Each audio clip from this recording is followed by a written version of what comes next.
कैसे हैं फ्रेंड्स, आप मुझे कमेंट में ज़रूर बताइएगा। तो आज हम लोग न्यू टॉपिक पढ़ने वाले हैं फिर से।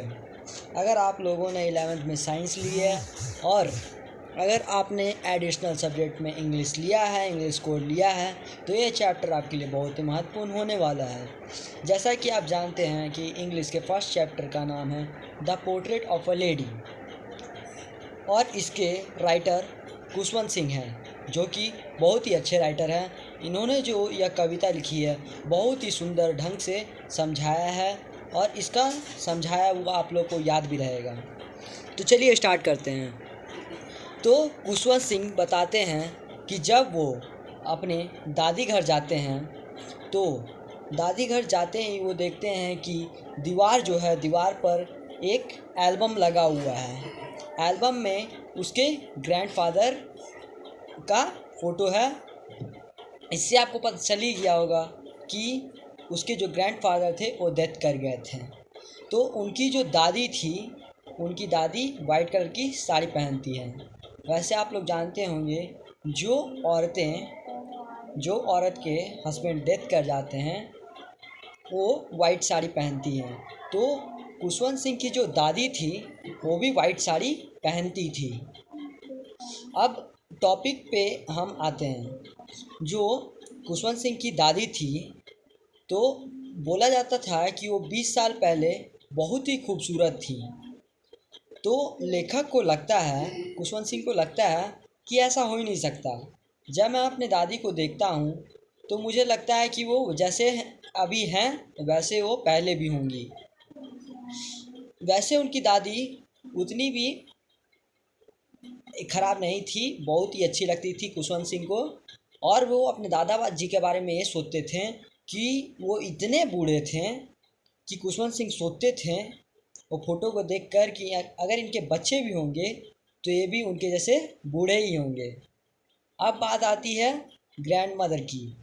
तो खुशवंत सिंह बताते हैं कि मेरी दादी उतनी खूबसूरत तो नहीं पर फिर भी खूबसूरत थी। उनके और उनकी तुलना उन्होंने बर्फ़, जब देखे होंगे आप लोग बहुत ज़्यादा ठंडा पड़ता है तो बर्फ़ गिरता है, जैसे कश्मीर हो गया आप लोग का, वहाँ पे बर्फ़ गिरता है तो वाइट जैसा परत चढ़ जाता है ना, वैसा परत चढ़ जाता था। तो वैसा परत चढ़ जाता तो उस तरीक़ा से वो अपना दादी का कंपेयर किए हैं। तो वो बताते हैं कि जब उनके मदर और फादर दोनों जन सिटी में सेटल होने के लिए गए तब वो खुशवंत सिंह को उसके दादी के पास छोड़ देते हैं। तो खुशवंत सिंह अपने दादी के पास रहते हैं और बगल के एक धार्मिक स्कूल, जो कि स्कूल और मंदिर दोनों जुड़ा था। तो जो काम एक माँ को करनी चाहिए वो उसकी दादी करती है। ये चैप्टर हर किसी के दादी से रिलेटेड भी है। तो खुशवंत सिंह को नहलाना, खिलाना, तैयार करवाना स्कूल के लिए सारे काम कौन करती थी? दादी, जो कि एक माँ को करनी चाहिए। अब दादी क्या करती थी? खाना वाना सब खिला देती थी, फिर स्कूल लेके जाती थी।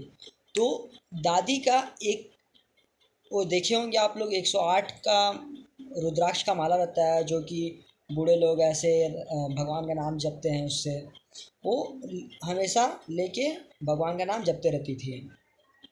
तो जब भी जाती खुशवंत सिंह को स्कूल छोड़ने के लिए तो स्कूल उसे छोड़ देती, घर से चपाती लेके जाती थी, चपाती रोटी लेके जाती थी और मंदिर में अपना वही भजन कीर्तन करके अपना आराम से भगवान का नाम जप उप के, और फिर जब वो निकलती थी तो खुशवंत सिंह को भी साथ लेके आ जाती थी स्कूल से घर। उतना वो मंदिर में रहती थी। फिर जब निकलती थी तो खुशवंत सिंह को जब लेके आती थी तो रास्ते में कुछ डॉग्स आ जाते थे। तो वो क्या करती थी, वो जो चपाती लेके आती थी, बासी रोटी, तो वो कुत्तों को खिला दिया करती थी।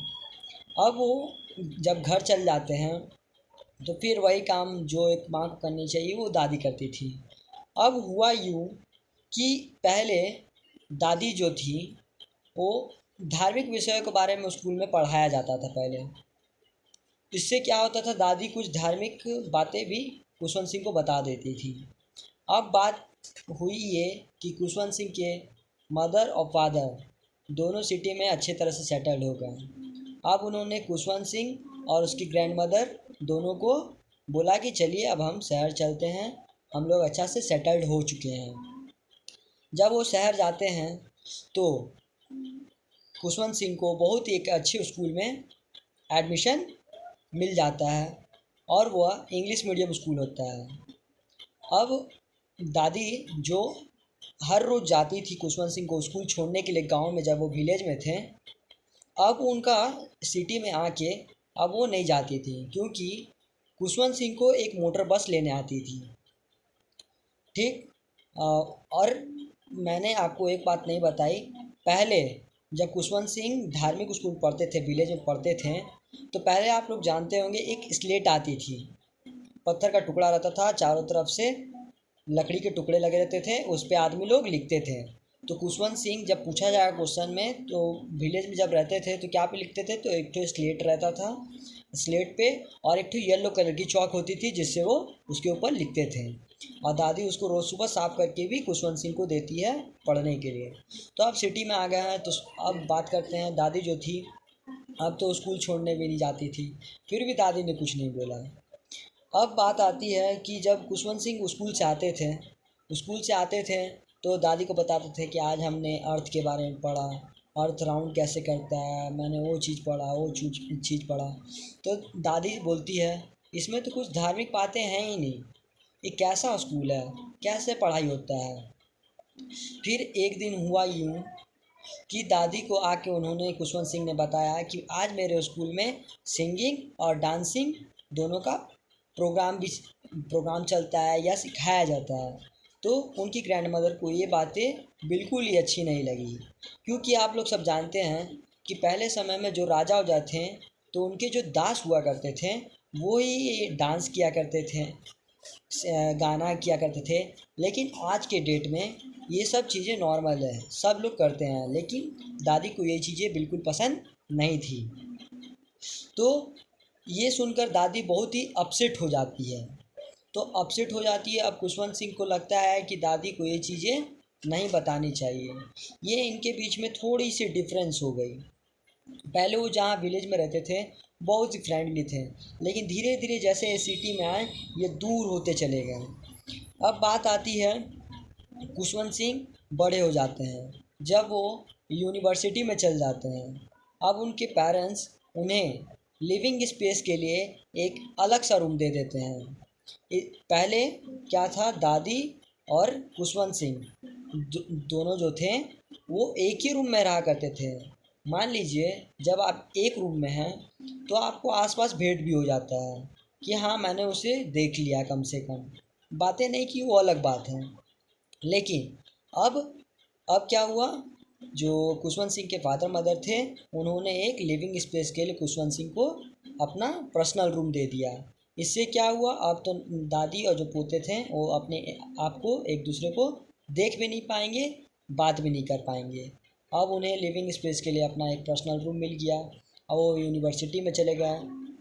वही तो नॉर्मल चीज़ है कि पर्सनल रूम मिलेगा, पढ़ाई करेंगे अपना। अब फिर भी दादी, खुशवंत सिंह की दादी कुछ नहीं बोलती है। अब खुशवंत सिंह की दादी अपना समय कैसे बिताती हैं, तो मैंने आपको पहले ही बताया कि जो 108 गोले गोले जो होते हैं रुद्राक्ष की माला, उनको भगवान का नाम ले लेके दादी जी जपती थी, तो वही काम करती थी। और उनका बेस्ट आवर्स जो होता था वो आफ्टरनून का होता था, जब जब पहले मैंने आपको बताया कि जो कुत्ते थे, कुत्ते को वो चपाती खिलाया करती थी।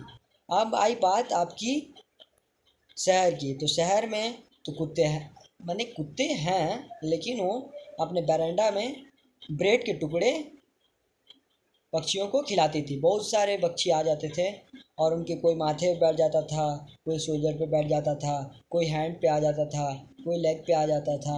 माने दादी उस समय बहुत ही खुश हो जाती थी। वो आवर्स उनके लिए बहुत ही अच्छा था। और दादी किसी भी कबूतर हो गया, स्पैरो, किसी भी तरह का कुछ बर्ड हो गया, उसको हटाती नहीं थी, वो बड़ी खुश हो जाती थी उन्हें देखकर। तो वो जो कुत्तों लोग को खिलाया जाता था, डॉग्स को खिलाया जाता, फीड किया जाता था, अब वो किस में बदल गया, स्पैरो फीड में। ठीक। अब आती है बात, खुशवंत सिंह अब पढ़ाई के लिए बाहर जाने लगे, फॉरेन जाने लगे मैंने, तब भी उनकी दादी कुछ नहीं बोलती है। खुशवंत सिंह को लगता है कि अब उनकी दादी बहुत ही बूढ़ी हो चुकी है। अब उनको नहीं लगता कि अब वो जब फॉरेन से आएंगे तो उनकी दादी रहेगी भी। फिर भी दादी कुछ नहीं बोलती है, क्योंकि वो अब उनका ज़िंदगी का मैटर था। और खुशवंत सिंह को भी जाना ज़रूरी था, क्योंकि वो पढ़ाई के लिए सबसे मेन था। तो जब वो फॉरेन के लिए जाने वाले थे, कितने ईयर्स के लिए, तो 5 ईयर्स के लिए। तो जब वो स्टेशन जाते हैं तो दादी भी उन्हें छोड़ने के लिए स्टेशन जाती है। अब भी वो क्या कर रही होती है, तो रुद्राक्ष की माला लेकर वो भगवान के नाम जप रही होती हैं, और लास्ट उनको हक करके फॉरहेड पर किस करती हैं। अब खुशवंत सिंह जब ट्रेन में बैठ जाते हैं, स्टेशन में बैठ जाते हैं, तो आप सोचने लगते हैं कि ये जो फिज़िकल टच हमारे बीच था, हो सकता है ये लास्ट हो, क्योंकि मेरी दादी की एज जो है बहुत ही हो गई है। मुझे नहीं लगता कि मैं जब दोबारा आऊँ तो ये मुझे फिर देखने को मिले। अब हुआ क्या कि अब दादी अपने पोते का इंतज़ार करने लगी। खुशवंत सिंह की 5 साल की पढ़ाई पूरी हो गई।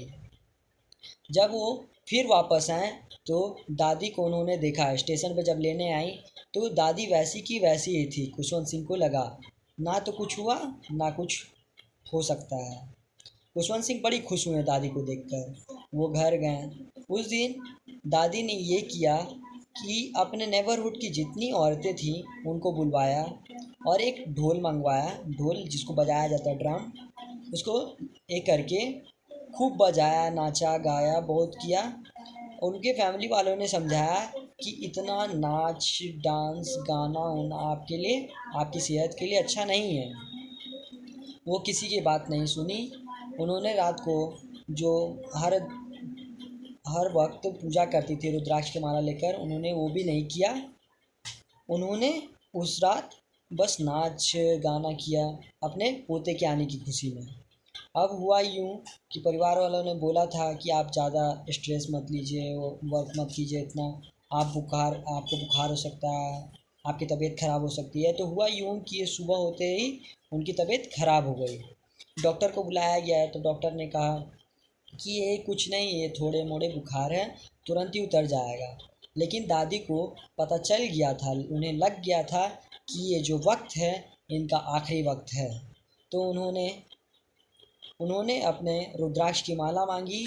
तो उनके फादर, खुशवंत सिंह के फादर बोलते हैं कि यदि आपको लगता है कि ये आपका आखिरी समय है तो आप हमसे बातें कर सकती हैं। तो खुशवंत सिंह की जो ग्रैंड मदर थी वो बोलती है, नहीं अभी बात ही करने का वक्त नहीं है, मैंने कल से ही भगवान का नाम नहीं लिया है, जाप जाप नहीं किया है, मुझे ला के मेरे रुद्राक्ष की माला दे दो और मैं भगवान का नाम जपूँगी। और फिर उन्हें रुद्राक्ष की माला दे दिया जाता है। फिर वह भगवान का नाम जपती हैं। अचानक उनके हाथों से रुद्राक्ष की माला गिर जाती है। उनके होंठ जो हैं वो जो भगवान का नाम जप रही थी वो काम करना बंद कर देती हैं। अब माने वो डेथ हो जाती है, उनका डेथ हो जाता है। तो अब उनके बॉडी को क्रियाक्रम के लिए उनके आंगन में रख दिया जाता है, यार्ड में रख दिया जाता है। फिर उस दिन उनके घर में जो थी वो जो सूरज की बहुत ही, बोला जाता है ना, लाल एकदम रोशनी आता है, वो उनके कमरे में आ रही थी। उनके बॉडी को बाहर रखा गया। तभी जो बर्ड्स थे जो हमेशा आते थे आफ्टरनून की, जो सन लाइट पड़ रही थी तो आफ्टरनून में ही वो उनको फीड किया करती थी ब्रेड, तो वो आके वहाँ पे आ जाती है। तो खुशवंत सिंह की मदर क्या करती है, ब्रेड्स के छोटे छोटे टुकड़े करके और फीड करती है। तो उसको बर्ड्स नहीं खाती हैं, वो भी मौन रहती हैं, जानती हैं कि वो जो हम लोग फीड करती थी वो अब नहीं रहे, वो भी मौन रहती हैं, उनके पास रहती हैं, फिर चल जाती हैं। फिर क्रियाक्रम उरम सब हो जाता है। फिर वो लास्ट में खुशवंत सिंह बताते हैं कि जो बर्ड्स के लिए छोटे छोटे ब्रेड के टुकड़े दिए गए थे उन्हें सुबह सुबह सुबह सफाई करने वाले ने साफ कर दिया। ये चैप्टर बहुत ईजी था, आप लोगों, मेरे को लगता है कि समझ में आ गया होगा। अगर आप लोग को नहीं समझ में आया होगा तो आप इससे भी अच्छे वीडियोस देख सकते हैं। ठीक, थैंक यू।